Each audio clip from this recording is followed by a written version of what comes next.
அனைவருக்கும் முதற்கண் வணக்கம். అందరికీ నమస్కారం.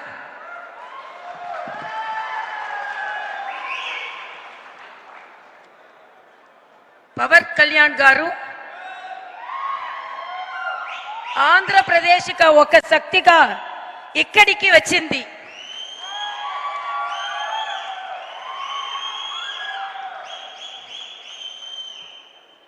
పవన్ కళ్యాణ్ గారు మీ సుదర్శన స్వాగతం. మీరు మా దగ్గరకు వచ్చినందుకు నాకు చాలా సంతోషంగా ఉన్నది. మీరు ఇక్కడికి వచ్చినందుకు నాకు సంతోషంగా ఉంది. నాకే కాదు, తమిళనాడుగా సంతోషంగా ఉన్నది. మీరు సుదర్శన మాకు బలాన్ని ఇస్తుంది. మీరు సుదర్శన మాకు బలాన్ని ఇస్తుంది. So I am really very happy to receive you.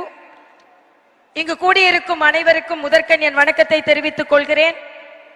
மரியாதைக்குரிய பவன் கல்யாண் கார் அவர்களை தமிழகம் வருக வருக வருக என இரு கரம் கூப்பி கையொலி எழுப்பி வரவேற்கிறது.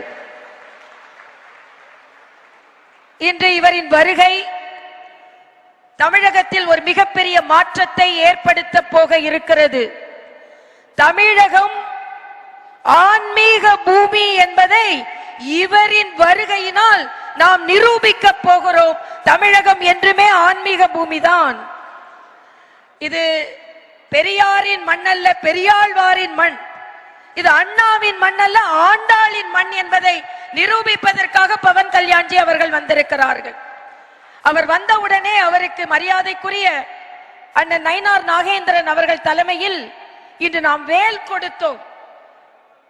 அன்னை பகவதி தன் மகன் முருகனுக்கு வேலை கொடுத்து இங்கே உள்ள அசுரர்களை அழிக்க வேண்டும் என்று கொடுத்தார்கள். அதே போல மரியாதைக்குரிய பவன் கல்யாண் அவர்கள் அறுபடை வீடிற்கு சென்று முருகனின் பக்தனாகவே இங்கே வந்திருக்கிறார்கள்.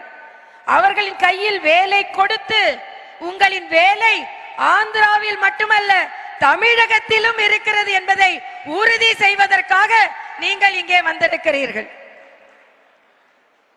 இங்கே இந்த கூட்டத்திற்கு தலைமை தாங்கிக் கொண்டிருக்கும் மரியாதைக்குரிய அண்ணன் நயினார் நாகேந்திரன் அவர்களுக்கு முதற்கண் என் வணக்கத்தை தெரிவித்துக் கொள்கிறேன். உங்கள் தலைமையில் மரியாதைக்குரிய சகோதரர் பவன் கல்யாண் போன்றவர்களின் துணையோடு நிச்சயம் தமிழகத்தில் மிகப்பெரிய மாற்றத்தை நாம் ஏற்படுத்துவோம் என்பதை இங்கே உறுதியாக நாம் சொல்ல இருக்கிறோம். அது மட்டுமல்ல, இங்கே நிகழ்ச்சிக்கு வந்திருக்கும் மரியாதைக்குரிய நமது பொறுப்பாளர் திரு அரவிந்த் மேனன் அவர்களுக்கும் மரியாதைக்குரிய பொறுப்பாளர் சுதாகர் ரெட்டி அவர்களுக்கும், சுதாகர் ரெட்டி அவர்கள் சொல்லும் பொழுது சொன்னார்கள், பவன் கல்யாண் அவர்களின் குடும்பத்திற்கும் அவருக்கும் 30 ஆண்டு கால தொடர்பு என்று சொன்னார்கள். அவருக்கும் எனது வணக்கத்தை தெரிவித்து, இங்கே அனில் ஆண்டனி அவர்கள் இளைஞராக இருந்து எங்களுக்கு வழிகாட்டி கொண்டிருக்கிறார். அவருக்கு எனது வணக்கம். இங்கே அண்ணன் சக்கரவர்த்தி நாயுடு அவர்களுக்கும் எங்களது வணக்கம். அதே போல அண்ணன் ராதாகிருஷ்ணன் அவர்கள் பவன் கல்யாண் அவர்களின் தளபதியாக தமிழகத்தில் நிலைந்து கொண்டிருக்கிறார். அவருக்கும் எங்களது வணக்கத்தை தெரிவித்து, என்னோடு இந்த நிகழ்ச்சிக்கு ஒருங்கிணைப்பாளராக இணை ஒருங்கிணைப்பாளராக பணியாற்றி கொண்டிருக்கும் அண்ணன் மரியாதைக்குரிய நாராயண் திருப்பதி அவர்களுக்கும், இந்த நிகழ்ச்சிக்காக அத்தனை ஏற்பாடுகளையும் செய்வதில் உதவிய அண்ணன் அர்ஜுன் மூர்த்தி அவர்களுக்கும் எனது வணக்கம்.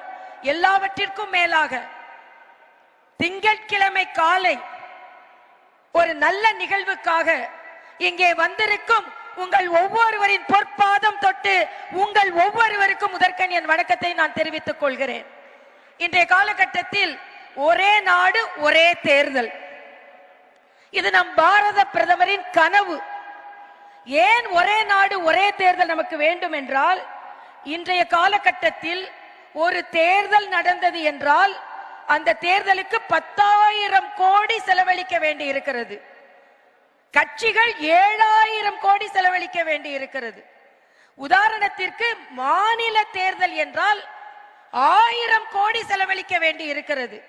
இது கட்சிகள் இல்லாமல் தேர்தல் செலவு மட்டுமே. அப்படி என்றால் 1000 கோடியை 8 கோடியை வைத்து வகுத்தால் எவ்வளவு கோடி ஒரு நபருக்கு செலவு செய்ய வேண்டி இருக்கிறது. ஆக அந்த பணம் மக்களின் நல்வாழ்விற்கு செலவழிக்கப்பட்டால் நிச்சயமாக ஒரே நாடு ஒரே தேர்தல் இந்த நாட்டு மக்களை பாதுகாப்பதற்காக மரியாதைக்குரிய பாரத பிரதமர் மோடி அவர்கள் கொண்டு வந்திருக்கும் மிகப்பெரிய திட்டம் என்பதை நாம் இங்கே வரவேற்போம். இங்கே இந்த நிகழ்ச்சியில் கலந்து கொண்டிருப்பதற்கு காரணம் என்ன? ஒரு அரசியல் கட்சி தலைவர், தமிழகத்தில் உள்ள தலைவர் சொல்கிறார், ஒரே நாடு ஒரே தேர்தல் சொல்றாங்க, ஆட்சிகள் கலைந்தால் என்ன செய்வார்கள் என்று.